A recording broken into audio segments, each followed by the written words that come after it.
Welcome to the Dynasty Stock Market with bigz and DFK on Player Profiler News.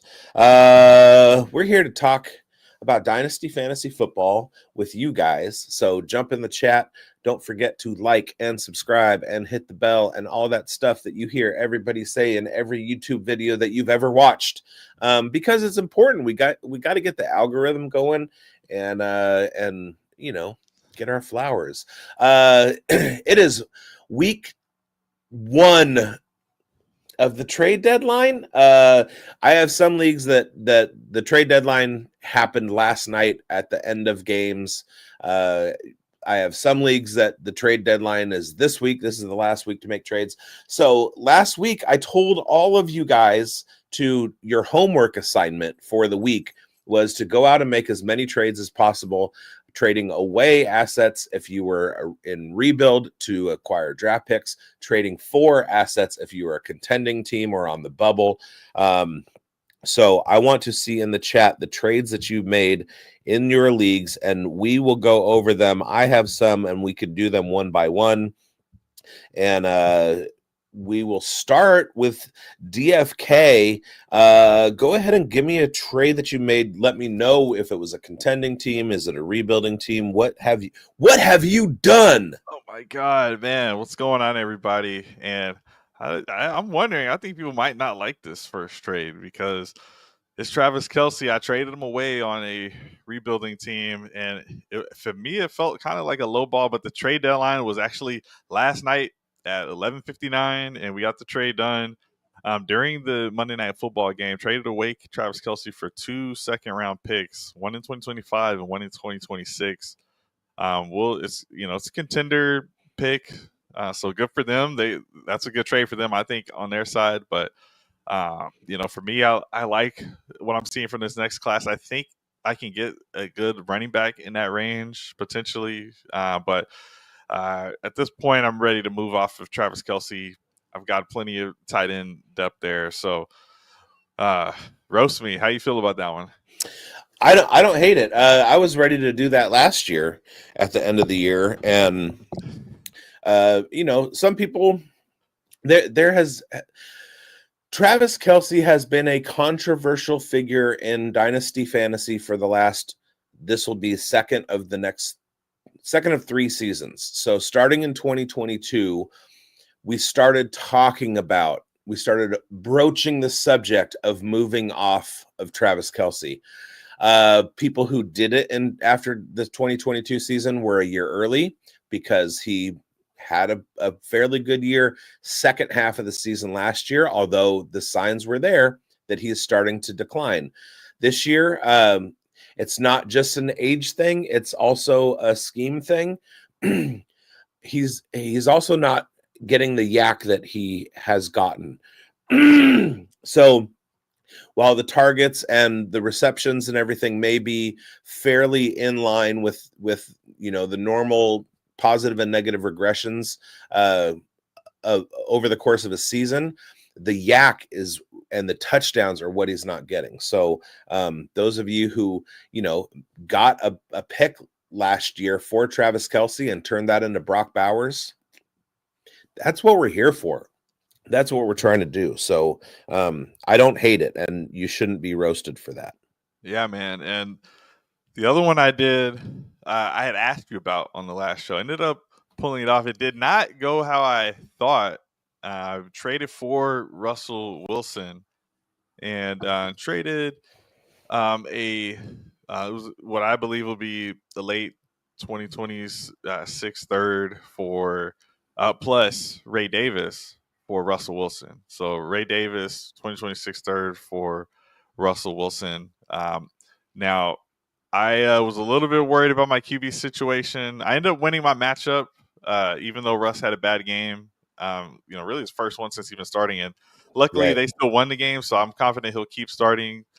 But I had actually Anthony Richardson on my bench because I was just kind of panicked, to be honest. But what I will say is I got a week 14 bye where I have Stroud, I've got Jaden Daniels and Anthony Richardson who are all going to be on bye. So I don't think I'm going to regret that in the near term because I'm absolutely going to need that guy. But still, we like Ray Davis. third round pick. What do you think? I like Ray Davis. I want to see the Buffalo Bills utilize him in more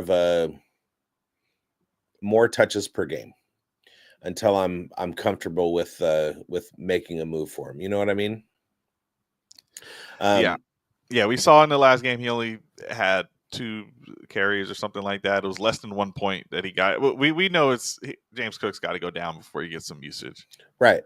And there are a couple of concepts at work here. Number one is volume is king in fantasy. And number 2 is consistency. And we talk about players with their ceiling and floor. And a lot of times we conflate that with the player's talent level.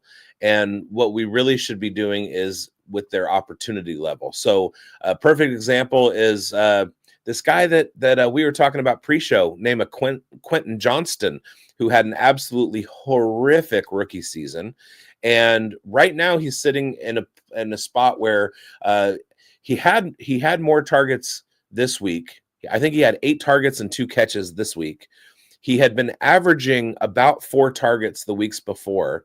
And he's been running in the mode of he's either going to score 10 points or he's going to score 17 points. And there's a lot of players like that. So what you have to look at is his usage is going to get him in the area of 10 points. A lot of tight ends are in the same spot. They're going to get 8 to 10 points every week. And they're also going to have a touchdown to boost that up to 15 to 17 points every week. So you have to know that you are looking at a floor of 8 points and a ceiling of 15 points. Well, there are some players who they'll go out and they'll get you 22 points, and then a couple weeks in a row, they'll get you 0. And so those are the guys that I don't want to roster. If I can count on 10 points, I can work with that. If I have to look at 0 a couple times, I don't want any part of that. So those are the kinds of things that I have to, a low floor is fine as long as it's not 0. Yeah. So yeah, man, those were pretty much my trades. I actually did another one, but it was, I'm in the league with my wife, and I felt like it was more leaning in her favor because I have an absolutely super stacked team that was in the Super Bowl last year, and I'm feeling maybe too confident, but I traded away. This is not good, but I traded away a first round pick. This happens to be my only 1 QB league, by the way, but that's Dynasty. So I traded away a first round pick next year. I'm in first place currently, so 112. I also gave Theo Johnson and Sean Tucker for Tyler Lockett, Chuba Hubbard, and 50 Fab. So mainly. By the way, I don't even need Chuba Hubbard. This is mainly, I don't think I need the first either. It's more for leverage, and the trade deadline's already passed. But at the end of the day, she's a rebuilder, needs some help. So I kind of threw some help her way. I'm going to just keep talking because my running backs are Saquon Barkley, Alvin Kamara. I've also got Jonathan Taylor, now Chuba Hubbard, and also have Joe Mixon who balled out. So I have David Montgomery. Don't know if I mentioned Taylor. So yeah, I'm pretty loaded at running back there. Yeah, and that sounds like you're in a good spot. Yeah, Lamar Jackson at QB, Cooper Kupp, Tyreek Hill. Really it's just a tight end spot that's kind of iffy since I have Kyle Pitts and Dalton Schultz. That's where I really need some help, maybe. But yeah, whatever, man. I got Jaden Reed on this team too. I'm even Elijah Moore. I'm pretty good at everything except tight end, and I'll figure that out. That tight end is, it's hard to stream in Dynasty, but tight end is easy. Yeah, Disley's available. Noah Gray, both of those guys had over 15 points last week. Well, I'm going to start off with a little background on this league. This league is put together by DynastyTradeCalculator.com. Nice. That's run by John Bosch of Fantasy Cares fame, part of the Scott Fishbowl Network. I don't know what I'm saying. I have some guys in my league, like Bob Gilchrist from Fantasy Cares and John Bosch. They own a team together. Rob Schnabel. There's a bunch of names, and I took over this Orphan. Orphan was in The orphan was in one of the last place positions last year, took over the orphan. I have an infamous tweet out there where I say I just drafted Lad McConkey over Romo Dunze, and I'm not going to apologize for it. And I got absolutely shit on for like 2 days for that. And where am I at now, guys? Doing good. And I've rebuilt the team to 8-12. So it's not last place, and I'm only two games. I'm only a week out of making the playoffs. So it's a tweener. It's definitely a tweener league, but I'm looking at it as a continue rebuild. I'm not trying to make the playoffs, but my lineup as it stands is Jalen Hurts and Jordan Love, Najee and Rashad White this week, Ladd, Jaden Reed, Amon-Ra, Wandale, and I also have Garrett Wilson on a bye. And then Trey McBride and Kyle Pitts as my tight ends. So it's not a terrible team, but I did get an offer and smashed accept, and that was I got offered a second-round pick for Calvin Ridley. Now, I accepted it very quickly, and again, my wide receivers are Garrett Wilson, Amon-Ra, Jaden Reed, Ladd McConkey, Jalen McMillan, Romeo Dobbs, Trey Palmer, Wandale Robinson, and I can only start like 3 or 4 wide receivers at a time. So Calvin Ridley had been on the outs for most of the season. He only put together a couple good weeks and hadn't been in my lineup at all. So that's another thing that you guys need to look at is if it's somebody that you're not playing and somebody's offering you a draft pick for it, it doesn't matter how good or bad he is. You haven't been playing him, so he can go. So that's my first one. We are joined by Dixicles, 2 of my favorites. Fire. I love you, Dixicles. Best nickname in the business. All right, we got somebody coming in, and that is Jennifer Sons. I'm tied for first with 2 others in a dynasty and sent a 2026 second for Taysom Hill. Oh, Saints fans, so totally understand he's boom or bust, but with Olave out right now, he'll have good games. Okay, I don't know if you were watching a couple of minutes ago, Jennifer, but I was talking about floor and ceiling players. And when Taysom Hill is on the field, he has a pretty high ceiling because of his versatility. He's going to get rushing touchdowns. He's going to get receiving PPR points. He may even throw a pass or 2. So because of his versatility, he's going to get you points regardless of what he's doing.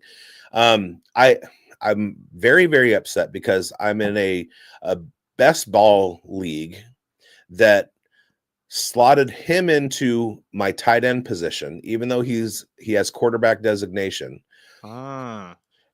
Dropped another tight end out who scored more points than my QB who was in, and I lost the matchup. So sleeper shenanigans. It was Johnny Smith, right? It might have been.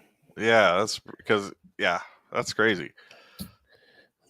Let me take a look. So that's a great trade, Jennifer Sons. Thank you for contributing. Jennifer, it's expensive. I'll say that. I don't like that trade. But I get it. You know, you're trying to win. He's just one of those that you're hoping for that big game, and he could totally have it happen, man. And I think they lost Foster Moreau. Not lost, but he got banged up in this last game as well. So we could totally see that again. It's hard to imagine that this isn't Hill's biggest game of the season. And he's 34 years old. So we'd love to see him keep playing forever, but he probably tops out at, I don't know, 36 years old. I don't know. You know, maybe I can't put a limit on the great Taysom Hill, but yeah. And they know what they're doing with him. So he's exactly what Derek Carr needs. You're buying points. You're definitely buying some points. So hopefully you're not just buying last week's points. So I was wrong. It was wide receiver that they took out. They put Taysom Hill in a flex spot with his 55 points. And I didn't get Drake May in with 37. And then I didn't get They put in Evan Ingram with his 12.3 points, and I didn't get Elijah Moore in his 18.6. It must have been a close one. Brutal. And wait, no, this shows that I won. Wait, what happened? Okay, I did win. Maybe they fixed it because that would have been messed up. Okay, so on the league page, yeah, I did win. Nice, congrats. He says Rizzy likes him too. Haha! Screw you, Jack Lucene. All right. What's your next? What's your next trade? I just rattled off 3, man. That's all okay. In a week. Okay, I was going to go one by one. I have 2 more that I want to talk about. I'll do the smaller one first. So this is another contending team, and this was okay. So this wasn't an orphan, but I'm commissioner, and what I like to do is redistribution drafts with orphan teams, and I had 2 teams to replace last year. So I offer to have my team put into the redistribution, and then I offer anybody else to volunteer their team for redistribution. So we had 4 teams in the distro draft, 2 orphan teams coming in, my team, and then another guy volunteered. And out of that draft, I was able to go into the redistribution draft, and let me tell you what. So you entered a new league, and you asked, you just proposed that off rip. Same league. Okay. So I have 2 new owners coming into a 12-team league that we've been around for a little while, and I offer to throw my roster in and participate in the distribution draft with everybody.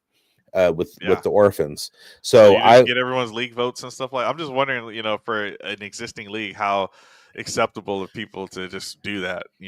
I put it up to vote. Okay, food for thought. So is that wait? Yeah, I've definitely heard of that before. It's just I just haven't been in that spot. I've just taken the orphan as is. My player profile orphan I took over. That's kind of what led to all of this. But just dominate with the bad team from rebuild it from the ashes. I just realized because it was a redistribution draft, I have to enter it manually, so it doesn't count. I can't find it, but I have it's RB premium, and I have Breece Hall, Alvin Kamara, and Bijan Robinson. Okay. So Breece and Bijan were my first 2 picks in that redistribution. Breece had a great week last week. All right, so I'm gonna go ahead and cancel this trade that I had. It's already canceled. Okay, so this was my trade. So it's a contending team. I just want to I'm in 3rd place. I'm trying to strengthen my playoff chances. So I grabbed Devontae Smith and Josh Downs and Michael Mayer. Now, Michael Mayer was a throw-in. I don't need tight end. I just like Michael Mayer. And he was the 2nd best college tight end in the last 3 or 4 years behind Brock Bowers. The Raiders utilized him last year. He had a rough start of the season, didn't even get in until week 11. Mental health issues or family medical problems, something like that. There is a path to him having low floor or low ceiling production, 5 to 10 points, if it's necessary for me, or if, God forbid, I don't even want to say it. Don't say it. He's an insurance policy. I gave up Troy Franklin, Jermaine Burton, a 25 fifth and a 26 first, and I got back Devontae Smith and Josh Downs and Michael Mayer for a playoff team. All right. So, I mean, Troy Franklin, Jermaine Burton, they 3rd-year breakout candidates, maybe Jermaine Burton has a big sophomore season when T. Higgins is on the some Raiders. Some of it seems like discipline. One of the games is why he didn't get playing time. Showing up late to meetings, things like that. Maybe he has to overcome more than just play, but I think he's at least get his chance next year. Yeah, and I keep my 25th first or 25 first. And I get Josh Downs, who's on a heater, and Devontae Smith. They're both young. Yeah. So now you got proof of Richardson that he can still produce, even though we kind of had that proof already. It's just it feels better now. Yeah, but he was on my bench in the fishbowl. Shout out to SFB 14 participants. Shout out to Marcus Gailey, who finished exactly 50 points under me. My team had more points against than the playoff qualification point total. And I have 2 wins on the season. So yeah, it wasn't great. I missed the cut in what I don't know why I had Taysom Hill on the bench in my SFB team, but I had a lot of tight ends, and I feel like I got a good team, but I don't know what happened. Whatever. That hurts. Whatever. All right. And then I know it's past the trade deadline, but I want to look at my trades. Okay. Should just be like under there, like just out in the history, like transactions at least. But that's what I can't find is transactions. Ooh, dead air. You're welcome, guys. Good run the ad break. It's a good idea. I'll be back on the other side with the trades that I'm talking about. Hey, you're in your fantasy draft and someone says, hey, that guy's injury prone. I don't want him. And you're like, I don't know. I don't think you can predict injuries. Well, guess what? Now you can. Injury proneness is real. At Player Profiler, we have the data on these players, and it's all in the Injury Finder app. Their injury track record back through time, exactly where they were injured, how severe it is. We look at the BMI data, and we crunch it all together, and we give you probabilities that a player will miss multiple games this NFL season, as well as the complete database of NFL injuries and the ability to compare 2 players and look at their injury track record. The Injury Finder is powerful, and it's only $5. If it's worth it to have that peace of mind when you're drafting, go get it. Okay, so here's what I did. This is a very shallow IDP league. We have 3. We have 1 DL, 1 linebacker, 1 D back, and I made a trade in that. And then the big news trade that I made, I traded away Breece Hall. Oh. Oh yeah, we were talking about this one offline. Yeah. This is definitely like a building team. I do have a lot of young pieces in the top corner of your team page in Sleeper. There's a little icon that looks like a graph, and if you hit that, it'll show you the ages of all of your positions. And I'm the youngest at every position and the youngest overall. So this team is a comer. It's up and coming. I traded away Breece Hall. I got back Khalil Shakir. I was offered somebody who was older than Shakir, and I said, no, I want Shakir. And Tank Bigsby, who I'm not a big fan of. Those were the 2 player pieces I got that were kind of like, okay, whatever. But I got 2025 4th and 5th. Sorry, 2025 3rd, 4th, and 5th, 26 2nd, 26 3rd, 26 1st. Now, I would have liked to have picked up another first. I think 3 firsts is what his value was at. But the fact that I got 6 picks and I know what to do with them, I also know the league very, very well. I know my league mates, and I know the kinds of guys that I can be drafting in the 3rd, 4th, and 5th rounds of our leagues.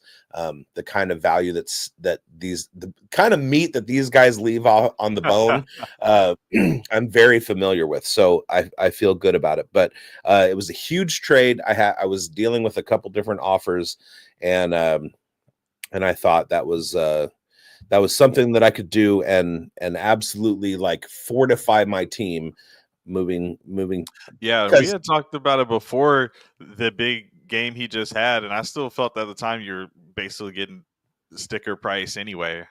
So even after the game, it didn't even really change anything.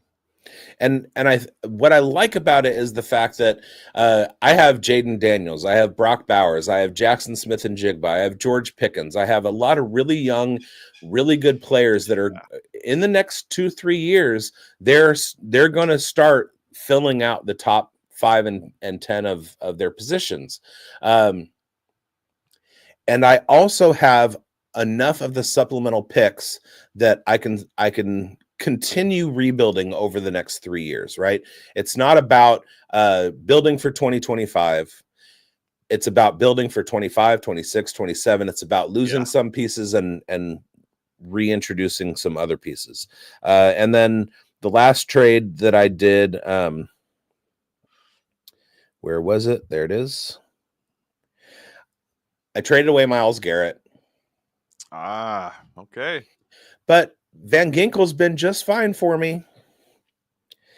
And I got back Dontavian Wicks and a 25/5. Okay. Yeah, it's a big name.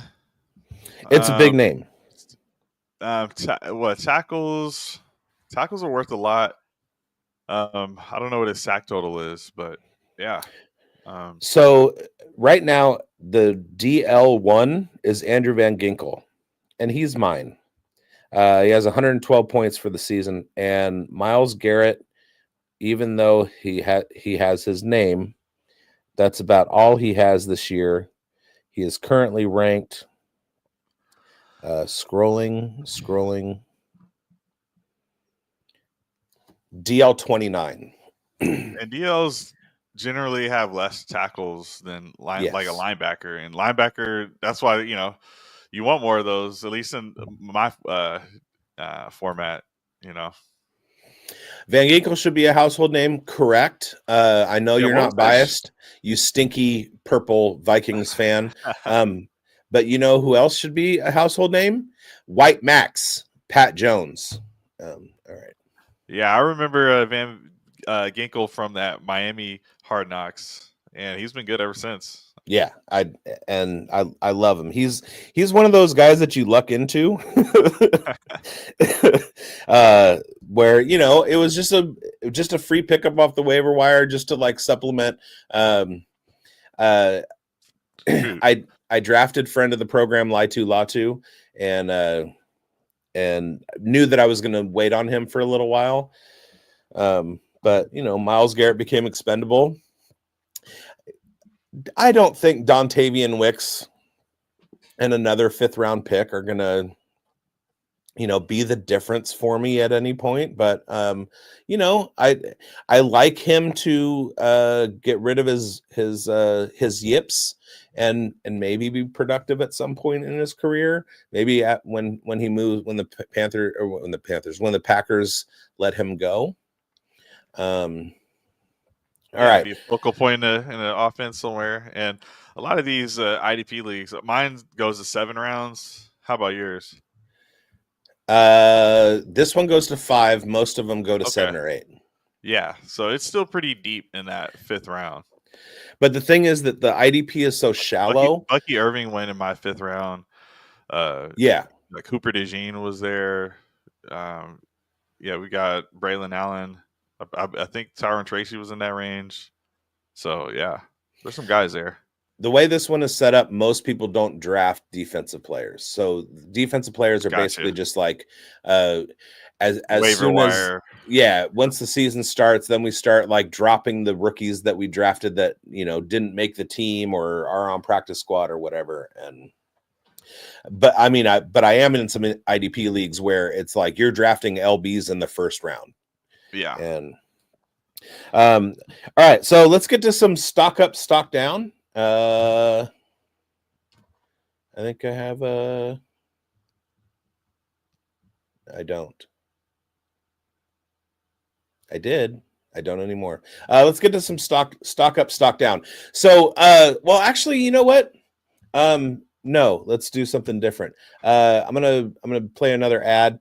We'll be right back, and we'll talk to you on the other side. Hey, I want to thank you for being part of this broadcast. If you have any thoughts.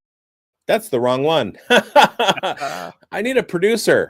Now, I know many of you are looking for a secret weapon for your Dynasty League, and I have it. It's called the Dynasty Dominator app. You go to the App Store, go to Google Play. It's right there. It's $5 to download, and then every year it's $5 to load the next incoming class of rookies. You can add Superflex, add tight end premium. It's incredible because it allows you to look up players. It allows you to vote on whether a player is a buy, hold, or sell, and then see the market sentiment on that player. And you can compare their lifetime value rating from Player Profiler to their Dynasty ADP at the FFPC, all in the price lookup tool. And beyond that, we have a trade analyzer, so you'll never lose another Dynasty trade again. And in our settings, you can set this is a win now team, this is a rebuilding team, and then we let you compare players. Look at their metrics side by side, prospect metrics, NFL metrics. It's all there. It's $5 in the App Store. There's some add-ons for Superflex and to buy the upcoming rookie class. Every year, you're going to spend $5 on this thing, and it's going to be well worth it.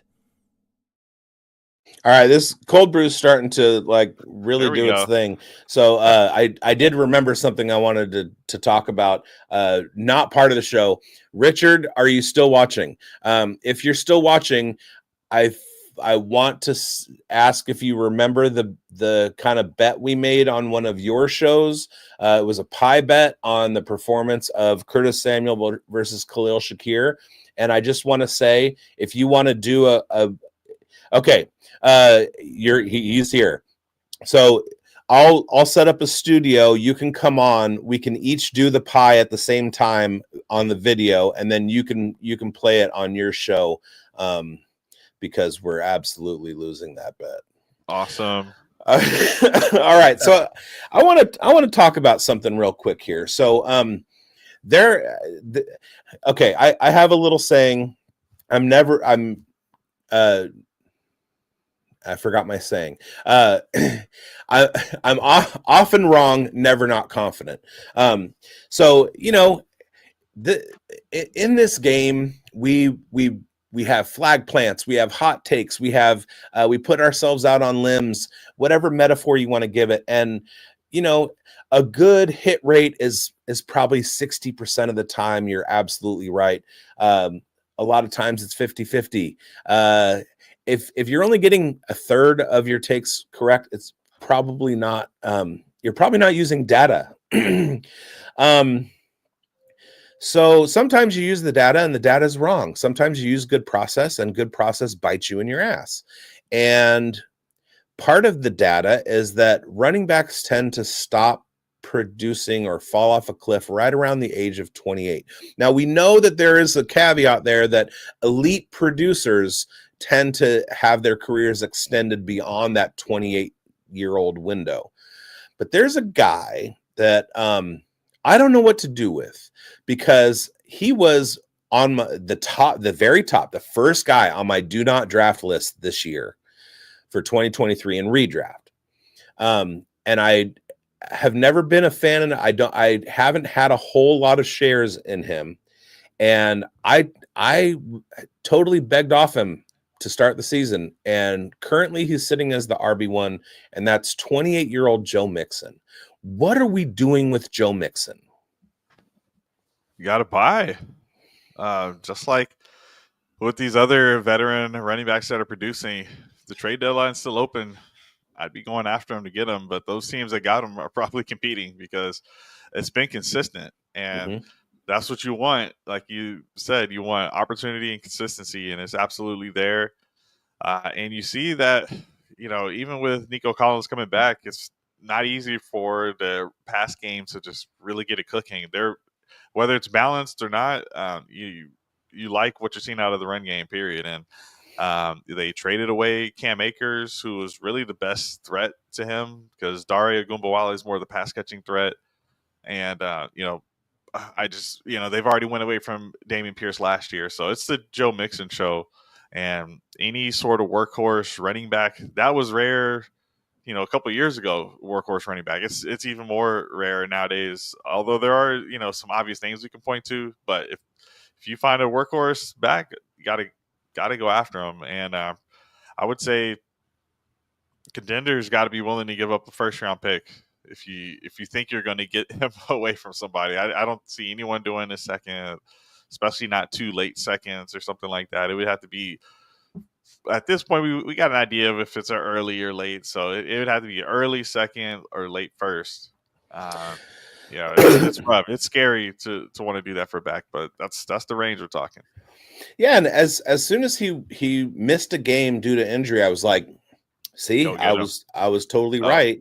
And then and then he came back and just absolutely caught fire. He's been bonkers. They haven't had a bye week either, so he's going to have one more chance to get healthy during their week 14 bye. Yeah, so obviously contenders, if you do have like another week before your trade deadline, a first round pick for the RB1. And if I'm a rebuilder, I'm taking that first round pick and getting off a 28-year-old running back. You just kind of like in Dynasty, it's better to be early than be late.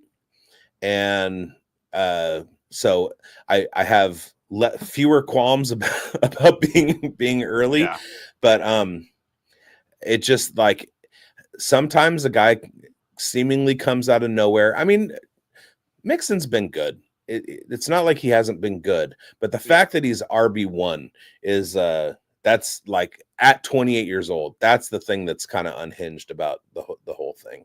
All right, so we talked about Joe Mixon. We talked a little bit about Taysom Hill. Let's talk again about Taysom Hill's value, where you see it, because Jennifer traded away a 26 second. And you said that was a little bit rich. Yeah, I was saying it was high. He's 34 years old. I think max a couple years left, but the role will always be inconsistent. So she was in first place, so she has other options. So you're now benching someone who on any given week could likely outscore him, but I don't expect Olave to come back. So it's not like I don't mind going after him. I was trying to go after him, but for a third round pick, I get it if people don't want to make that move, but if you're a rebuilder, you're desperate to get rid of Hill for this is the best cash out you're going to get. So you have to sell him if you got him, and it's a rebuild. If you're a contender, I'm not advising anyone give him more than the third. So he has scored in his last 5 games 14, 8, 16, 7, and 41. Obviously, the 41.52 points this week, that's an outlier. It's not like it's something that we can count on. But like I said in the beginning, and I wasn't even looking at the numbers when I was talking about 8 to 15 points as like a floor and ceiling for tight end. He's been delivering exactly that. So what is your average tight end? And those are tight end between tight end 5 and tight end 22 finishes. So that's roughly the range that that everybody's looking at. Similar tight ends are going for basic value, but you are going to have those spike weeks where he's like, oh my God, Taysom Hill's out of his mind. So we've seen him have injury concern over the course of his career. He's getting so much usage. We're not going to be surprised to see him get banged up again. But also what I was saying earlier was that there are tight ends in some of these leagues that are available that have put up some of those points in that range you're talking about. Will Disley has been widely available, put up points in that range, and has been getting a lot of targets in 3 of the last 4 games. I've seen Jonnu Smith be available. I've seen Zach Ertz be available. Also, those 2 are getting targets in that exact same range, 6 target range, stuff like that. Taysom Hill is actually getting some targets in this game too. A lot of times it's other ways he's getting the work. So he was literally involved in every possible way in this game, which is great. I'm just saying you could keep your draft pick and get one of these tight ends that actually may this very next week in week 12 outscore him. That's totally likely. There's guys that are even available on waivers that you don't even have to go after with draft capital. So that's kind of why I feel like, go get them if you can. I'm guessing people are not giving them up for a third, which to me, if you're a rebuilder, you should just whatever you can get. Go ahead, maybe 2/3 if someone wants to give you that. But second, that's the most I've seen them go for. So shout out to them, and I hope Jennifer wins it. And I think the thing that Rizzi unlocked was they brought Jamal Williams in for a reason, and he just has not done the Jamal Williams thing that Dennis Allen had envisioned. And I think Rizzi correctly figured out that Jamal Williams isn't that guy anymore, and Taysom Hill just may be. So, yeah, what if behind Kamara? What if next year Taysom Hill gets the goal line carries that Jamal Williams had in Detroit a couple years ago? And Jonnu Smith, by the way, the last 6 weeks, 11 points, 22, 6, 9, 7, and then 28 against the Raiders, which I told everybody, go do that. All right. So next guy on the thumbnail had a pretty damn good game. Hashtag Novato boys. We share a hometown. He's the second best football player born in Novato, California. Jared Goff. How long does Jared Goff have? What are you doing with him in Superflex leagues? What are you paying for him? What's going on with Jared Goff? Yeah. Excuse me. Definitely first round pick caliber, and we can talk, down to the range, because we're thinking it's going to be potentially a down quarterback class. What does that exactly mean? There's probably going to be two guys we feel confident in as far as they're going to have that starting job. Maybe it's Shador and Cam Ward. It doesn't really matter who it is. It's just Jared Goff. We got a locked in role on a great offense. So you're thinking Goff is going to give you more than those guys, not only because of what he's already doing, but also Sanders is not a fast guy. I look at him when he breaks away and run. I don't see a super fast guy like that. So you're not like, he may have tendencies to run, but you're not banking on rushing points from these quarterbacks either. So I see them sort of in that same range as what Goff can produce. So, but if you want that production now, and he's going to have this job locked in for the future, I definitely think he gets another contract at some point. Doesn't have to be this offseason or whatever, but he will. He's got 5+, maybe a decade left in the league. So if you want that on your team, I'm thinking that's at least 105 draft pick range. There's going to be a lot of running backs we like, but there's going to be definitely a big running back we like, a couple of receivers we like. Maybe somebody prefers a younger quarterback, but I feel like once you get past the big three in any class, you got to start looking at some of the veterans, because if you had given up, maybe a 105 or later in this 2024 class for some of these veterans that are going off now, you'd be happy. And I think the same is going to be true this next year, that you'd be happy with the Jared Goff at 105 or whatever you might be giving up there. So that's kind of the range I'm seeing. If you want to get them on your team, be willing to give up that type of pick. So you might have already traded for that pick from someone else, something like that. If you're a contender, it's going to be late, and you're probably going to have to give up a first and a second. Go and get Jared Goff. Save your 2026 first for Rocco Becht. All right. Yeah. Yeah. This is actually a very deep quarterback class. It reminds me a lot of the 2024 running back class. There's not anyone who's going to be at the top of the fantasy production charts, but there are a lot of guys who are in that mid-range. Unfortunately, in the NFL, they're going to be getting that top 5 draft capital. Shador Sanders, Cam Ward, those guys both have a lot of stuff to work on. I've talked about on the show my impressions a couple years ago of Michael Penix and Bo Nix. I see the same problems with those two guys as I saw with Nix and Penix 2 years ago. They're just not going to get that seasoning in college because they're coming out this year. And then you have guys like Carson Beck, you have Quinn Ewers. Now there's an analysis that shows guys in their recruiting level, their recruiting talent level, their star rating on 24/7 and Rivals, and the percentage of NFL hits, and 5-star quarterbacks coming in have a 25% chance of NFL hit, and there's only one guy in the 2025 quarterback class in the draft that was a 5-star recruit on both Rivals and 24/7, and that's Quinn Ewers. Then you have Jackson He has Dart, the highest score ever, for what it's worth. yeah, and then you have Jackson, and he had an injury this year, which kind of derailed his show me season. Jackson Dart is like a running quarterback, and somehow he has Ole Miss in contention. You got KJ Jefferson coming out. You got there are a lot of guys who are coming out in this class that at some point could have starting capability in the NFL. But there is no Jaden Daniels. There might be a Bo Nix or 3, but there is no Jaden Daniels, somebody who's gonna come in and just immediately like be off the charts, unless I'm totally wrong. And there are 4 guys who are going to do that nobody sees coming. But I do have a message to all of the mock drafters out there, all of the guys who are like putting out their, we have kind of a thumbnail sketch of what the first round is going to look like right now. We got the Jaguars at the top, all the 2 and 8, 2 and 9 teams. Please, for the sake of my sanity and my blood pressure, stop mocking Shedeur Sanders to the Raiders. Please.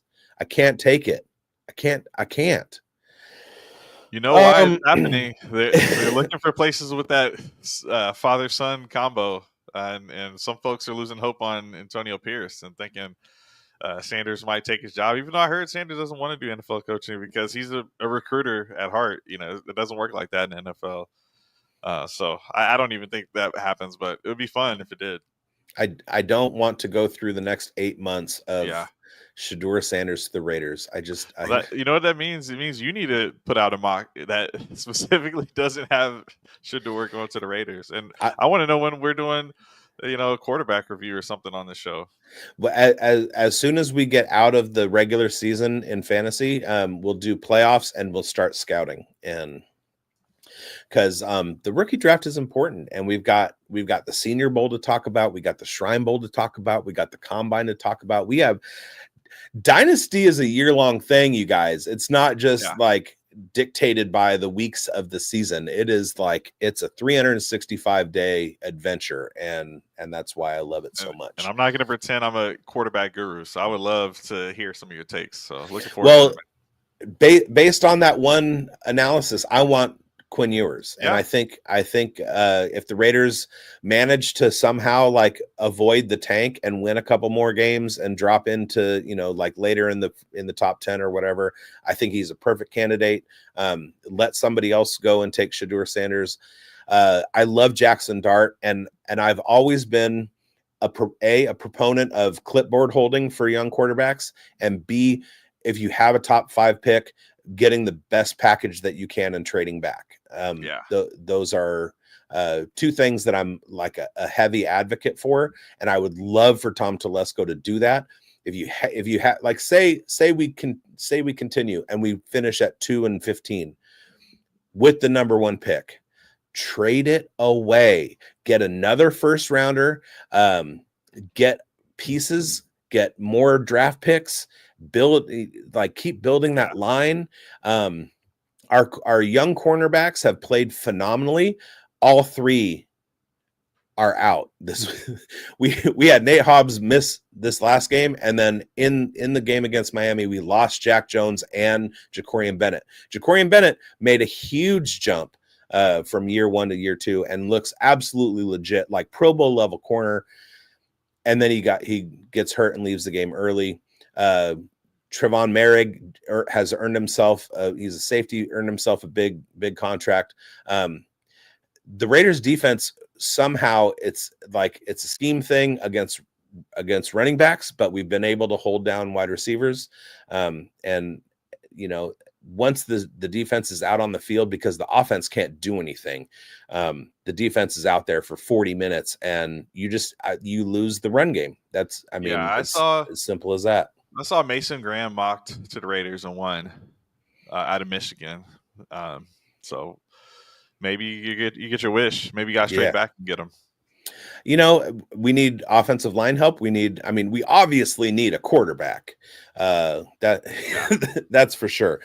So I mean, and I don't even mind the grab, but you can move back and still get Quinn Ewers. That's all right. Should we help out Sal here? Yeah, who's better? T Spears or A Estime? Sal, I don't think you need to put the T Spears. I think we all know who Spears is. But same with the Estime. Just need a good flex for the week. Let me see if I can find something for you. I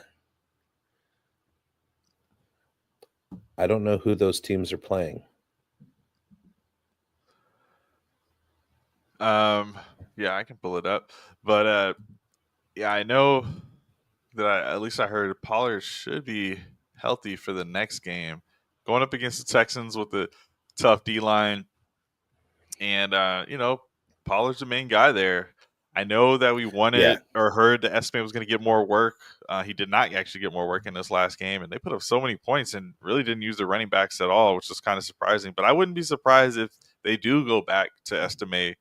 And the week prior, he was the leading rusher. And even Javonte in this past week, he had the touchdown, but that was a touchdown where the whole offensive line pushed him into the end zone. It wasn't like if Williams had gone down on that play, just without the whole line helping him, I bet Estime would have been in there in one of the next few plays and maybe gotten that touchdown. So I'd rock with Estime and expect he gets back to a double-digit carry share this week. Well, I told everybody last week on maybe it wasn't the show, it was probably other shows, to pick up Estime, but don't put him in the lineup because there's no way that we know what's happening with his usage. So real quick, Sal, DFK is the Raiders going against your Raiders, right? DFK is going to tell me who Spears is playing, but this is the problem. The whole team is on bye, yes, and I was looking through my lineups this morning, and it's just like it's doomed. This is my bye-mageddon. Week 12 is horrible. Almost all my guys are on bye, so just need a good flex for the week. It's lucky that it's just a flex and not because I was like moving starters out to make room for waivers this week. So who are the Titans playing? All right, so I had Titans versus Texans. Okay, then I'm definitely going with Estime. Yeah, Raiders are. It's like even if the Raiders' defense was good, it's still they're projected to have a lead, and I could just see them playing a little garbage time ball there and just running out the clock towards the end, to be honest. Whereas the Titans, they're going to probably be throwing it and be behind. Titans projected to be losing by 8.5, whereas Broncos are projected to be winning by 5.5. And the Titans only give up 12 points per game against running backs anyway. So Estime is the guy. The other thing that you have to think, Sal, is a few of my leagues, I was like, I'm not even going to bother. This is an L. I'm going to make the playoffs anyway, but I'm going to take this one as an L. This isn't going to be the week that helps me or whatever. So yeah. All right. So week 2 of trade deadline. So go ahead and just like last week, if you're watching right now, if you've been in the chat, this is the time to make those trade offers. If you're on a contending team, trade those draft picks for guys that will help you. If you're on a rebuild, trade those draft picks or trade those guys that will help a contender. But make sure it's a bubble guy. Don't be trading to the number 1 team. Make sure it's a bubble guy so that the draft picks that you're getting back will at least be high mid round instead of like the 12. Yeah. And then report back next week with the trades that you made in the chat, and I'll have some more, and DFK will have some more, and we'll see you next week. Anything you want to leave them with? Hey, good luck this week, everybody.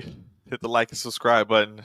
Appreciate you guys. And yeah, man, you can still use this by Mageddon as a weapon. If you are able to get some trades and get your lineup in order, your league mates are going to probably be going up against the same struggle as well, right? So be the one who has a solid starting lineup when they're barely able to get someone in their flex, and that might just be the difference in the win. Because I could see this week high score being like 150 points in some leagues, or maybe even lower if people just can't get the numbers up there. So yeah, don't do anything too egregious, too short-sighted, but Yeah. try to get that win. All right. Yeah, and thank you for everybody that was in the chat, especially Dixicles. I'm not going to go have one right now. And as every week, well, not every week, but for this week, unless your name is Sean Raycraft, Mike Greinberg, or Big Draft Energy, I hope you win. Hey, I want to thank you for being part of this broadcast. If you have any thoughts on it, leave a comment. If you enjoyed it, make sure you leave a like. And if you want to see more shows on the Player Profiler channel, subscribe to it. That's how we know you want more.